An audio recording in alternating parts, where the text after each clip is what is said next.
Hi everyone, so it's brownie day. What can I say? Everyone loves a good brownie, and there are several ways you can adapt the recipe to change things up a bit when you fancy a variation. So with this recipe there's actually no flour in it, so we don't need to talk about which flours are the best substitutes for normal flour because there isn't any flour in it to start with. Instead, it uses ground almonds. Now, these are available widely in supermarkets. They come ready ground, and this binds together the whole chocolatey mixture in the way that flour would, I suppose. But it means that it's just a straight recipe without any swaps required. I've found this is by far the best brownie recipe I've ever tried. It's certainly the most popular one in our house. And yeah, so really we get going. There's not a lot else to say about ingredients because it's all very straightforward. So what I've done already is I have broken up the 225 grams of dark chocolate and I've chopped up the 225 grams of unsalted butter. A note about the chocolate. So I'm using this. It's a basic chocolate from a supermarket. Now, beautifully organic, expensive, high quality chocolate will make beautiful brownies. But supermarket chocolate also makes fantastic brownies. So it's down to personal choice really as to where you want to, what you want to spend. For me, when it's going in something like this, I just use the basic stuff. I've put it in a plastic jug. It doesn't have to be a jug, but I would recommend plastic for melting chocolate. If you put a glass bowl with chocolate in the microwave, what can happen is the glass gets really hot, and where the chocolate touches the glass, it will get too hot as well, and then it seizes, and that means it sort of unmelts. I don't know what you'd call it, resets, I suppose, but it's grainy and horrible, and that's it. You have to throw it away. So I'm using a plastic container, and I'm going to melt this in short bursts in the microwave. Start with 30 seconds. Have a gentle stir, another 30 seconds, and it'll take several minutes, but don't do it all at once because the hot spots will go hard. Okay, so I'm going to do that now. So as you can see, the butter and the chocolate have melted together beautifully. It's a glossy, runny mixture. No lumps. You don't want to overheat it, just stir it when you've maybe got the last one or two tiny lumps, and they would just gently melt in. So you've got a lovely warm but not boiling hot butter and chocolate mixture. Now, I've already weighed my ingredients out, which is the way I like to work, so I'm just going to move the scales out of the way. The next thing to add, and actually I'm going to use this jug to put the rest of the ingredients in. It's really easy to hold on to while you're mixing it. You could use a big bowl if you wanted to. You don't really need a mixture for this because nothing needs beating. Just do it all by hand, and it saves on some washing up as well. So I have weighed out 200 grams, let me check, it's 200 grams, yeah, of caster sugar, and that now goes in. Give that a mix. Mixes in really easily by hand. Nothing complicated about that at all. There we go. And the next thing, right, that's it for the moment. So the next thing to do is leave this to cool. If you put the eggs and other ingredients in here straight away, the eggs start to cook, and you don't want that. So this is just going to rest for about 10 minutes. Whilst my chocolate mixture is cooling, I'll show you how I line my tin. So this is actually called a brownie tin, and I'm just going to line it. And the way to do that is use a little bit of butter or margarine, it really doesn't matter. Then I normally just tear the corner off, take a bit of the butter, and all you need to do is grease it enough for the greaseproof paper to stick. So it doesn't have to be a great job. The corners are probably the most important. There we go, it's just a light sort of covering around the edge. And then I cut a square of greaseproof paper that's a bit bigger all the way around than my tin, and we're just going to squish it in. Push it into the corners, make sure it sticks, and you'll see that it sticks up all the way around, and that's going to help us lift it out when the brownies are ready.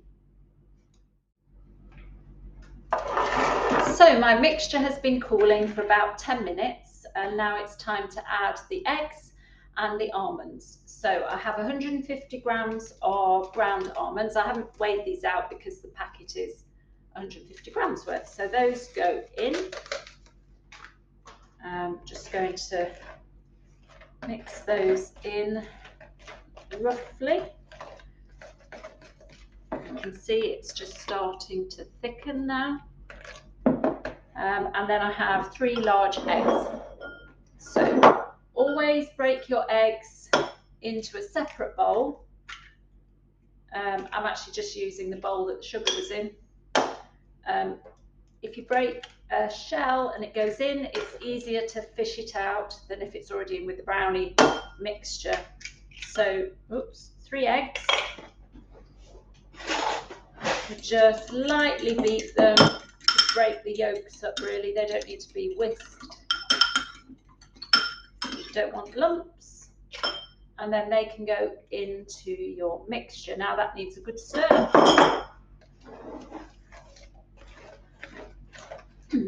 Now at this point you could add chocolate chips, chopped nuts, squares of chocolate broken up, and they will bake in with your mixture. Today I'm just going to do them plain. I actually like them this way because they're plenty gooey enough. Now, as you stir in the eggs, it thickens even more. Let me make sure you can see that. So it's a lovely, gooey, even mixture, no lumps.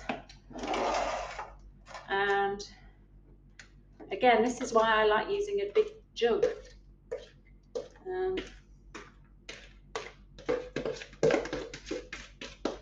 We're just going to put it all in the tin.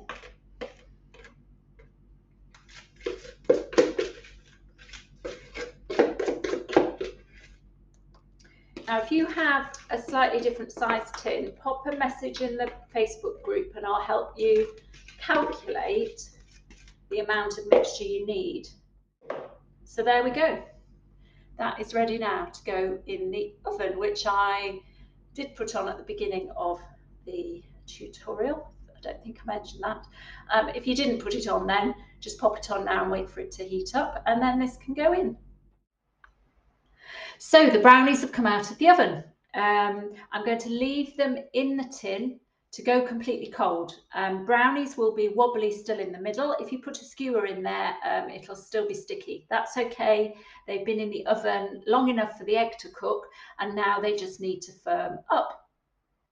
I left them in the tin to go cold, and they're now nice and firm so we can cut them up. Now, you'll remember we left a good edge to the greaseproof paper, and this is why. That will lift perfectly out without making a mess or sticking or any turning upside down. So if you peel that back, you've got one lovely brownie, and now it's up to you how you cut it. So I'm going to go into 9, I think. Let me think. Yeah, I'm going to go into 3 this way. Actually, it's 3. So what happens? You end up with a sticky knife. Just have a clean cloth or kitchen roll handy. You wipe it each time. Cuts nice and neatly. There we go. Just turn that around and I'll go same, let me think. Yeah, I'm going for squares this time. Now, one way I like to serve this is for dessert. So you can cut maybe slightly bigger pieces on a plate, warmed in the microwave for a few seconds, and then a nice dollop of vanilla ice cream or cream. You've got a gluten-free dessert. A few raspberries on the side. There we go. So I'll just take a piece out. Oops. Just crumbled a bit, always crumbles a bit. There we are. One lovely brownie. So I have just gathered together a few things. I have a small cake board, but you could use a plate, of course. I have some melted chocolate. This is supermarket milk chocolate. You could use dark, plain, or milk. I'm using milk just because that's what I had handy. I have some sprinkles and some candles. So let's imagine it is a birthday.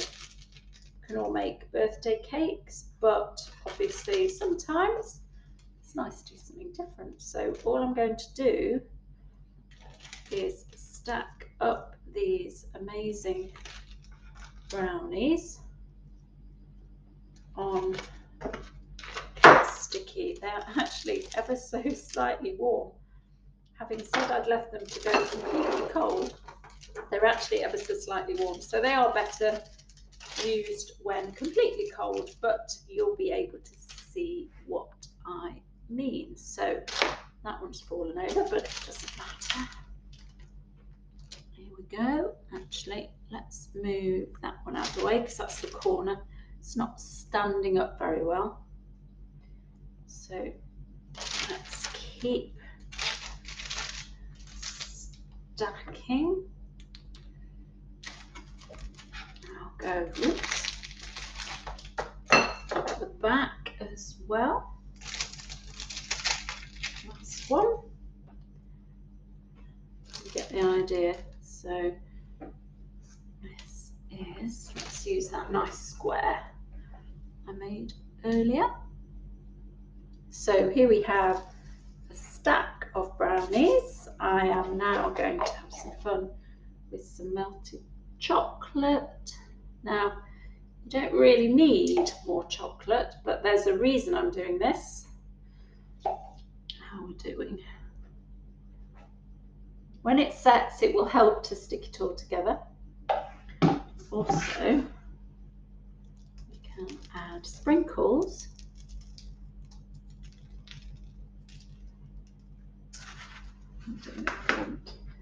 And some candles. Oops, wrong way. Let's have one in the top,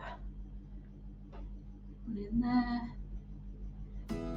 There we go. So you have a gluten-free brownie stack. You could have a happy birthday sign. You could make one that's 3 times the size if you're feeding a crowd, and everyone can just take a little piece off, saves cutting a cake, and we have a birthday brownie stack.